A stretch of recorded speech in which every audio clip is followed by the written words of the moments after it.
எல்லாருக்கும் வணக்கம். எல்லாரும் எப்படி இருக்கீங்க? இன்னைக்கு நம்ம என்ன வீடியோ பார்க்க போறோம்னா ஒன் டே விளாக் தான் பார்க்க போறோம். மார்னிங் டு நைட் வரைக்கும் நம்ம வீட்டில் என்னெல்லாம் செய்கிறோம் அப்படிங்கிறத பார்க்கலாம். வாங்க வீடியோக்குள்ளே போய் பார்க்கலாம். மார்னிங் எழுந்த உடனே பார்த்தீங்கன்னா ஃப்ரெஷ் அப் ஆகிட்டு வந்துட்டு வந்து பாப்பாங்களுக்கு பால் காய்ச்சி வச்சிருவேன். அதுக்கப்புறம் வந்து சுடுதண்ணி காய்ச்சி வச்சிருவேன். அதுக்கப்புறம் பார்த்தீங்கன்னா இன்னைக்கு கிளைமேட் பாருங்க, இன்னைக்கு வந்து மழை ஊற்ற போது போல, அதனால தான் கிளைமேட் இந்த மாதிரியே இருக்கு.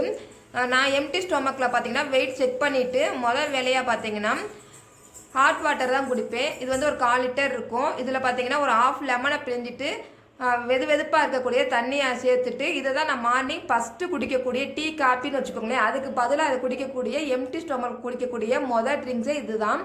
இதை நான் குடித்ததுக்கப்புறம் அதுக்கப்புறம் நான் காலையில் மத்தியானம் நைட்டுக்கு என்னென்ன ஃபுட்டெல்லாம் எடுத்துக்கிறேன் அப்படிங்கிறத பார்ப்போம். நான் வந்து வீட்டு வேலையோடு சேர்த்து வெயிட் லாஸும் வந்து நான் செஞ்சுக்கிட்டு இருக்கிறதுனால கரெக்டாக அதையும் ஃபாலோ பண்ணிகிட்டு இருக்கணும். அதுக்கப்புறம் பார்த்தீங்கன்னா பாப்பாங்க வந்து எழுந்திரிச்சிருவாங்க. நான் எழுந்திரிச்சோன்னே பாலை காய்ச்சி வச்சாதான் பாப்பாங்களுக்கு கரெக்டாக எழுந்திரிச்சோன்னே பால் கொடுக்க கரெக்டாக இருக்கும். அவங்கள ப்ரெஸ்அப் பண்ணி விட்டுட்டு ஆளுக்கு ஒரு டம்ளர் பால் காய்ச்சி கொடுத்துட்டு அப்புறம் காலையில் 9:30 மேலே 10 மணிக்குள்ளே பார்த்தீங்கன்னா நான் என்ன பிரேக்ஃபாஸ்ட் எடுத்துக்கிருவேன்னா கருப்பு கவுனி அரிசி அந்த கஞ்சி தான் எடுத்துக்கிருவேன், 1 டம்ளர் அளவு. இதில் ஒரு 2 ஸ்பூன் சேர்த்துட்டு இதில் வந்து அந்த 1/4 லிட்டர் அளவு டம்ளர், அந்த டம்ளரை வந்து நான் கரெக்டாக மெஷர்மெண்ட் பண்ணி வச்சுருப்பேன்.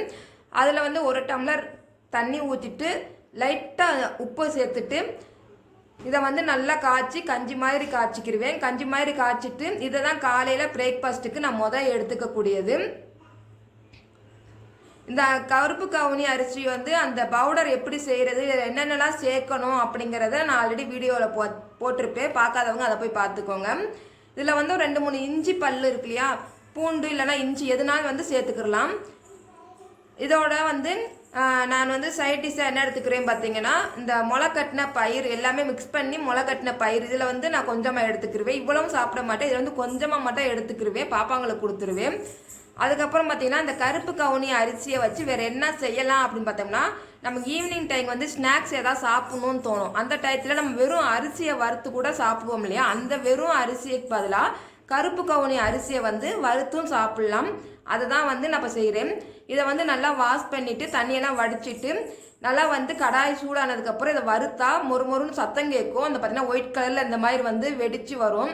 இதை வந்து நம்ம எப்பயாவது ஸ்நாக்ஸ் சாப்பிட்ணும் அப்படி தோன்றப்ப சாப்பிட்டுக்கலாம். அப்படி இல்லைன்னா இதை வச்சு வந்து நிறைய ஸ்நாக்ஸும் செய்யலாம், அப்படின்னு செஞ்சுக்கலாம். அதுக்கப்புறம் பார்த்தீங்கன்னா பாப்பாங்கலாம் வந்து பால் குடிச்சு முடிச்சதுக்கப்புறம் கொஞ்சம் நேரம் விளையாடுவாங்க. அப்புறம் அவங்களுக்கு குளிப்பாட்டி அவங்கள மேக்கப் பண்ணி விட்டேன்னா அவங்க அப்புறம் விளையாட போயிடுவாங்க. நான் வந்து பாத்திரம் கழுவுறது, துணி துவைக்கிறது எல்லாமே செஞ்சுட்டு துணியெல்லாம் பாருங்கள் காயாது. ஆனால் சும்மா கொஞ்சம் நேரம் போட்டால் காத்தோட்டமாக இருக்கும். அப்புறம் வீட்டுக்குள்ளே தான் எடுத்து போடணும், அதனால் போட்டிருக்கேன். பாப்பாங்க வந்து 2 நேரம் விளையாண்டுட்டு இருக்காங்க. இவங்களுக்கு சாப்பாடு போட பார்த்தீங்கன்னா 10:30 ஆயிரும். நான் 10 மணிக்கு சாப்பிட்டு இதெல்லாம் செஞ்சேன்னா 10:30 ஆயிரும். இன்றைக்கி பாப்பாங்களுக்கு வந்து காலையில் என்ன பிரேக்ஃபாஸ்ட் பார்த்தீங்கன்னா ப்ரெட்டு தான். ஆளுக்கு ஒரு ப்ரெட்டில் நம்ம வீட்டிலையே செஞ்ச நெய் இருக்கு இல்லையா, அதை தடவிட்டு முட்டையை வந்து ஊற்றி 2 பேருக்குமே பார்த்தீங்கன்னா ப்ரெட் ஆம்லேட் செஞ்சு கொடுத்தாச்சு. இப்படி போட்டு பிச்சு கொடுத்துட்டோம்னா அவங்க வந்து சாப்பிட்ருவாங்க. அதுக்கப்புறம் வந்து மத்தியானத்துக்கு நான் என்ன லஞ்சு செஞ்சேன் பார்த்தீங்கன்னா சுட சாதம்.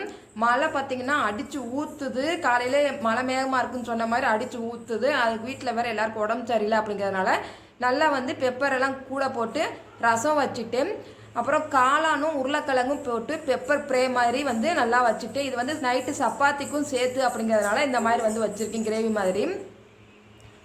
மத்தியானத்துக்கு வந்து 1-1:30 சாப்பிட்ருவோம். மழை பாருங்கள் எப்படி அடித்து ஊற்றுதுன்னு. காலையிலேருந்தே பார்த்தீங்கன்னா ஒரு மாதிரியாக தான் இருந்துச்சு. இப்போ மழை வந்து பயங்கரமாக ஊற்றிக்கிட்டு இருக்கு. இது வந்து நம்ம கேம்பஸ்க்கு வெளியெல்லாம் பார்த்தீங்கன்னா வீட்டுக்குள்ளேயே தண்ணி போக ஆரம்பிச்சிருச்சு. அப்புறம் பாப்பாங்களுக்கெல்லாம் சாப்பாடு ஊட்டி விட்டுட்டு ஒரு 2 மணிக்கு வந்து தூங்க ஆரம்பிப்பாங்க. 2 மணிக்கு தூங்கினா 4 மணிக்கு எழுந்திரிப்பாங்க. 4 மணிக்கு எழுந்திரிச்சதுக்கப்புறம் திரும்பியும் பாலும் பிஸ்கட்டும் கொடுத்துட்டு ஆஸ்பத்திரிக்கு போகணும் அப்படின்னு சொல்லிட்டு இருந்தாங்க. நான் வந்து அந்த ஸ்நாக்ஸ் பதிலாக என்ன எடுத்துக்கிறேன்னு பார்த்தீங்கன்னா அந்த கருப்பு கவுனி அரிசி அதுதான் எடுத்துக்கிறேன். ஒரு கைப்பிடி எடுத்து சும்மா இருக்கிறதுக்கு அப்படியே மென்னுக்கிட்டே இருக்கிறதுக்கு. அப்புறம் வந்து 6 மணிக்கு ஆஸ்பத்திரிக்கு போயிட்டு வரப்போ பார்த்தீங்கன்னா இந்த சோளக்கருது வாங்கிட்டு வந்தாங்க. இது வந்து 1 20 ரூபா.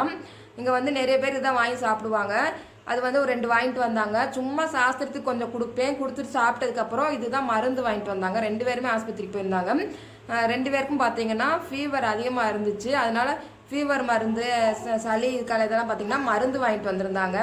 நைட்டுக்கு வந்து இதை ஊற்றிட்டு நைட்டும் பார்த்தீங்கன்னா எல்லாருமே ரசம் சோறு தான் சாப்பிட்டாங்க. சாப்பிட்டதுக்கப்புறம் நான் வந்து நைட்டுக்கு என்ன எடுத்துக்கிட்டேன்னு பார்த்தீங்கன்னா நைட்டு தினமும் தூங்குறதுக்கு ஒரு 1/2 மணி நேரத்துக்கு முன்னாடி திரிப்பலா பொடி இதுதான் எடுத்துக்கிருவேன். இது வந்து ஒரு ஸ்பூன் போட்டு ஹாட் வாட்டர் ஆட் பண்ணிவிட்டு இதை வந்து நம்ம அப்படியே குடிக்க வேண்டியதுதான். தினமும் இதை நைட்டு குடித்தோம்னா நல்லது. வெயிட்டை பார்த்திங்கன்னா மெயின்டைன் பண்ணும், பல பிரச்சனைகளும் வந்து சரியாகும். நான் வந்து நைட்டு ஃபுட்டு எடுத்துக்க மாட்டேன், வாழைப்பழம் ஒன்று எடுத்துக்கிடுவேன், இல்லைன்னா ஏதாவது சப்பாத்தி ஏதாவது ஒன்று தான் எடுத்துக்கிடுவேன். இன்றைக்கி பார்த்திங்கன்னா வாழைப்பழம் எடுத்துக்கிட்டு இதை வந்து குடிச்சிட்டேன். இது பார்த்திங்கன்னா கம்பை வந்து ஒரு 4-5 மணி நேரம் வந்து தண்ணியை ஊற்றி நல்லா நனைய வச்சுட்டு இந்த மாதிரி ஒரு துணியில் போட்டு கட்டி வச்சுட்டோம்னா காலையில் நல்லா முளைச்சிரும். இதையும் பார்த்திங்கன்னா நம்ம ஸ்நாக்ஸ் ஏதாவது சாப்பிட்ணுன்னு தோன்ற டயத்தில் எடுத்து சாப்பிட்டுக்கலாம். அப்புறம் வீட்டு வேலையெல்லாம் எல்லாத்தையும் முடிச்சாச்சு. நைட்டுக்கு சுடு தண்ணியை காய்ச்சி வச்சாச்சு, பால் காய்ச்சி வச்சாச்சு, கிரேவியை வந்து சூடு பண்ணி வச்சுட்டு பழைய சாதம் கொஞ்சம் இருந்துச்சு தண்ணி ஊற்றி வச்சுட்டேன். பாப்பாங்களுக்கும் நைட்டு வந்து சாப்பாடு ஊட்டி விட்டு மருந்து கொடுத்து அதே மாதிரி ஒவ்வொரு நாளும் பார்த்திங்கன்னா ஃபுல் டே ரொட்டீன் இந்த மாதிரி தான் போய்கிட்டே இருக்கும். ரெஸ்ட்டே இருக்காது. ரெஸ்ட்டு காலையில் எழுந்திரிச்சா எப்போனா அந்த 2 to 4 பசங்க 2 மணி நேரம் தூங்குற டயத்தில் தான் நமக்கு ரெஸ்ட்டு இருக்கும். அதுக்கப்புறம் பார்த்திங்கன்னா வேலை 24 மணி நேரம் இருந்துக்கிட்டே தான் இருக்கும். இப்படி தான் ஒவ்வொரு நாள் லைஃப்பும் போய்கிட்டு இருக்கு. இந்த வீடியோ பிடிச்சிருந்தா கண்டிப்பாக லைக், ஷேர், சப்ஸ்கிரைப் பண்ணுங்கள். மறக்காமல் வந்து பக்கத்தில் இருக்க பெல் பட்டனை கிளிக் பண்ணுங்கள். நான் போகிற எல்லா வீடியோவும் வரும். உங்கள் கமெண்ட்ஸும் பார்த்தீங்கன்னா சொல்லுங்கள்.